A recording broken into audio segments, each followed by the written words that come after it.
एक बहुत बड़ी चाल थी।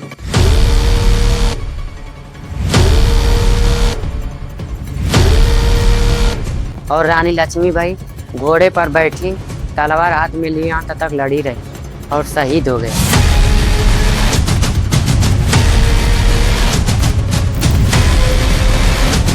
उन शहीदों की जिन्होंने अपनी जान देकर हमें सांस लेने की हक दिलाया।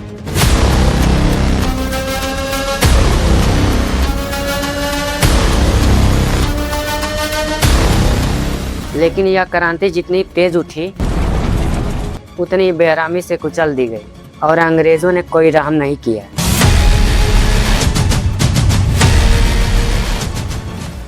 यह कहानी है हमारे देश भारत की आज़ादी की।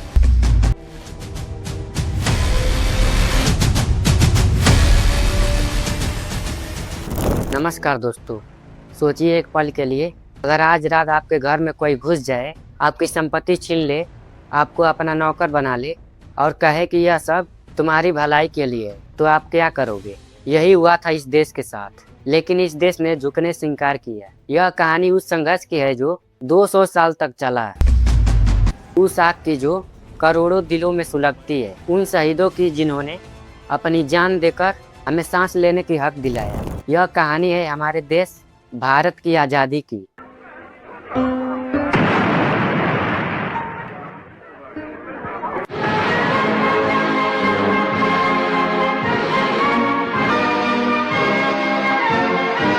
आज मैं उस पूरे सफर में ले जाऊंगा जिसे उस वक्त भारत सोने की चिड़िया कहलाता था।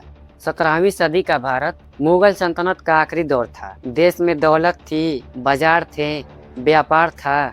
हिंदुस्तान की रेशम, मसाले और हीरे पूरे दुनिया में मशहूर थे।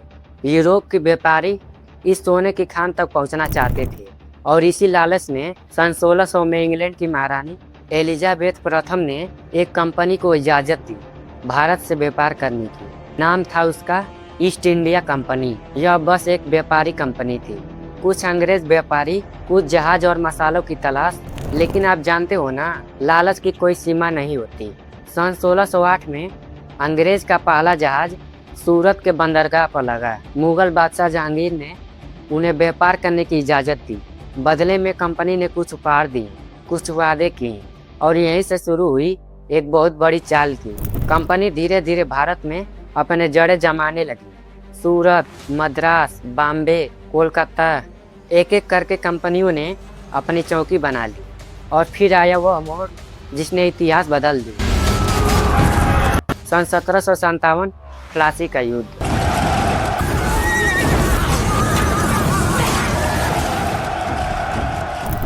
बंगाल के नवाब सिरोजा और ईस्ट इंडिया के कंपनी के बीच एक ऐसी लड़ाई जो असल में लड़ाई से पहले ही खत्म हो चुकी थी। कंपनी ने नवाब के अपने सेनापति मीर जाफर को पैसों का लालच दिया और मीर जाफर ने अपने ही नवाब के साथ गद्दारी की। युद्ध के मैदान में जब तोपें गरजी, तब मीर जाफर की सेना चुपचाप खड़ी रही। सिरोजा दौला हार गए और उस दिन के बाद बंगाल ईस्ट इंडिया कंपनी के हाथों में आ गया। यह बस एक राज्य नहीं था, यह एक शुरुआत थी। अगले कुछ दशकों में कंपनी ने एक एक करके पूरे भारत को अपने पंजों में जकड़ लिया। टीपू सुल्तान, जो अंग्रेज को शेर जैसी चुनौती देते थे, सन 1799 में श्रीरंगपट्टनम की लड़ाई में शहीद हो गए। उनकी आखिरी बात थी, गीदड़ की 100 साल की जिंदगी से शेर की एक दिन की जिंदगी बेहतर है।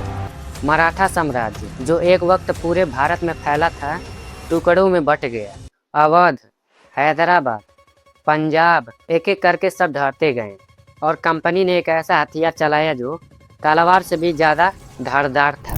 नाम था doctrine of flex.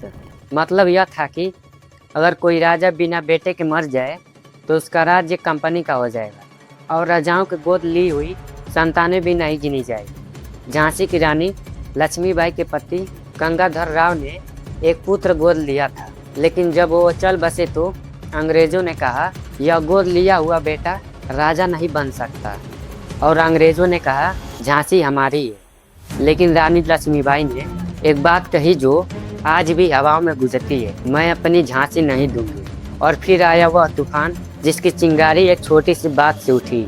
Sun 1757 east India company के फौज में हिंदुस्तानी सिपाही थे। उन्हें नई राइफलें दी गई थी और उन राइफलों के कारतूसों पर एक अफवाह फैल गई। कहा जाने लगा कि कारतूसों पर गाय और सूअर की चर्बी लगी है। इन कारतूसों पर गाय और सूअर की चर्बी लगी है। ये हमारे धर्म का अपमान है। हिंदुओं के लिए गाय पवित्र थी, मुसलमानों के लिए सूअर हराम था। और यह खबर आग की तरह फैल गई। मेरठ में 10 मई 1857 को सिपाहियों ने बगावत कर दी। यह बगावत सिर्फ कारतूसों की नहीं थी, यह उन 200 सालों का घुटन का विस्फोट था जो अंदर ही अंदर धड़कती रही थी। मंगल पांडे की ललकार, रानी लक्ष्मीबाई की तलवार और बहादुर शाह जफर का आखिरी संघर्ष सब एक साथ उठकर खड़े हुए। दिल्ली, लखनऊ, कानपुर, झांसी, हर तरफ बगावत की लहर दौड़ गई। लेकिन यह क्रांति जितनी तेज उठी उतनी बेरहमी से कुचल दी गई और अंग्रेजों ने कोई रहम नहीं किया। बहादुर शाह जफर को गिरफ्तार कर रंगून में भेज दिया, जहां वो एक गुमनाम कैदी की तरह मर गए। और रानी लक्ष्मीबाई घोड़े पर बैठी, तलवार हाथ में लिए अंत तक लड़ी रही और शहीद हो गए। लेकिन इसने एक बीज बो दिया, आज़ादी का बीज। 1857 के बाद ब्रिटिश सरकार ने भारत की बागडोर अपने हाथों में ले ली और कंपनी खत्म हो गई। अब भारत ब्रिटिश क्रांताज का हीरा बन चुका था और इसी दौर में भारत में एक नई पीढ़ी जन्म ले रही थी, पढ़ी लिखी, जागरूक और सवाल पूछने वाली। सन 1785 में भारतीय राष्ट्रीय कांग्रेस की स्थापना हुई। शुरुआत में यह बस एक मंच था जहां भारतीय नेता अंग्रेजों से निवेदन करते थे, लेकिन यह धीरे धीरे आवाज बुलंद होने लगी। बाल गंगाधर तिलक ने कहा, स्वराज मेरा जन्म सिद्ध अधिकार है और मैं इसे लेकर रहूंगा। लाला लाजपत राय, बिपिन चंद्रपाल, इनकी तड़ी ने देश में एक नई आग जलाई।